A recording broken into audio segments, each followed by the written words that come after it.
महापालिकेचा निधी द्यायला काय तुमचा हात थरथर कापतेत का?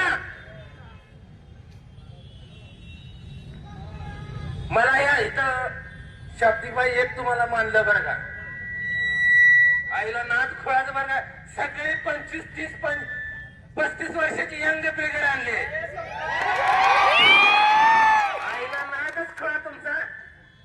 पण मी काय म्हणतोय, या महापालिकेत बसलेल्या भैऱ्या त्या आयुक्तांना कळत नाही का